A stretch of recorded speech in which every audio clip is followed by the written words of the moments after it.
विक्रम और बेताल भाग 17 सिद्धि पाने के लिए गुण करने की साधन। विक्रम बेताल को फिर से पकड़ कर ले चलता है और बेताल फिर से उसे एक कहानी सुनता है जिसमें उज्जैन नगरी में एक ब्राह्मण रहता था। ब्राह्मण का एक गुणकर नाम का एक बेटा था। गुणकर को एक बुरी आदत थी, वह अपने घर के पास ही चुराता था और जुआ खेलता था। गुणकर पैसे चुराता और जुए में उड़ा देता। ब्राह्मण ने साहूकार से उधार लिया हुआ था। साहूकार के आदमी घर में आते हैं और जब ब्राह्मण उनको पैसे देने के लिए पैसे देखता है तो उसे पैसे नहीं मिलते। वो समझ जाता है कि गुणकर ने पैसे चुरा लिए हैं।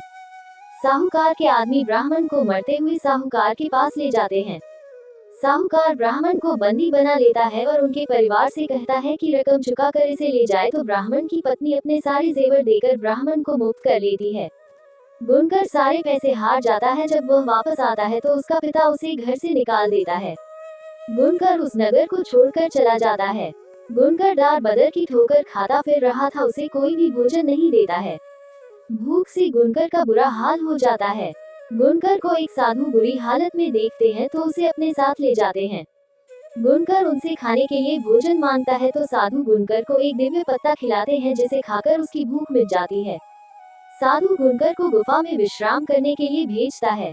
साधु बाबा अपनी शक्ति से गुणकर को सुख सुविधा देते हैं ताकि वो चैन से सो सके। गुणकर जैसे ही गुफा में जाता है तो उसे अंदर महल दिखता है। गुणकर ये देख वापस से साधु के पास जाता है और उनसे इस सब के बारे में पूछता है तो साधु उसे कहते हैं कि यह सब मेरी सिद्धि है। गुणकर उनसे कहता है कि वो अब उनके पास ही रहेगा ताकि वो रोज अच्छा भोजन कर सके और सुख का जीवन जी सके। तो साधु उसे मना कर देता है कि वो इस सिद्धि को ऐसे व्यर्थ नहीं कर सकते, लेकिन मैं तुम्हें 8 दिन के लिए अपने इस महल में अतिथि बनकर रख सकता हूँ। गुणकर साधु की बात मानकर वहीं रुक जाता है। गुणकर अपने 8 दिन का सुख पूरा कर लेता है तो साधु बाबा वहां आकर उसे जाने के लिए कहते हैं। तो गुणकर उनसे कहता है कि वो ये सुख पाने के लिए कुछ भी करेगा, आप उसे यह सिद्धि पाने का रास्ता बताएं। साधु गुणकर की जिद को देखकर उसे सिद्धि पाने का रास्ता बता देते हैं। गुणकर सिद्धि पाने के लिए तप शुरू कर देता है। गुणकर साधना का पहला चरण पूर्ण करने के बाद वह साधु से मिलता है तो साधु उसे कहते हैं कि वो अब दूसरा चरण शुरू करने को तैयार हो जाए। दूसरा चरण शुरू होने से पहले गुणकर साधु से कहता है कि वो पहले एक बार अपने घर जाना चाहता है, फिर आके साधना को शुरू करेगा। गुणकर अपने घर वालों के लिए साधु से वस्त्र और पासी मांगता है। साधु उसे सब दे देते हैं। गुणकर सारा सामान लेकर चल पड़ता है। गुणकर अपने घर आता है और अपने घर वालों को वो सब कुछ देकर सारी बात बताता है। कुछ दिन बाद गुणकर वापस से साधु बाबा के पास आ जाता है और साधना की दूसरा चरण शुरू कर देता है। दूसरा चरण पूरा होने पर साधु बाबा के पास गुणकर आता है और साधु से आकर कहता है कि वो अब अपनी सिद्धि पूरी कर चुका है, अब वो सब कुछ पा सकता है।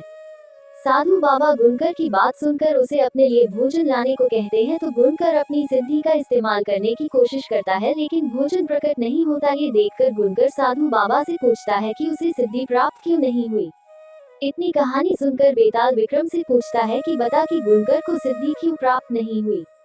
उसने सारा साधना को पूर्ण किया फिर भी उसे सिद्धि नहीं मिली। विक्रम बेताल को बताता है कि किसी भी साधना या तब तक पूर्ण नहीं होता जब तक आप उसे एकाकार होकर नहीं करते। गुणकर साधना के बीच में ही अपने घर चला गया था, इसलिए उसे सिद्धि प्राप्त नहीं हुई।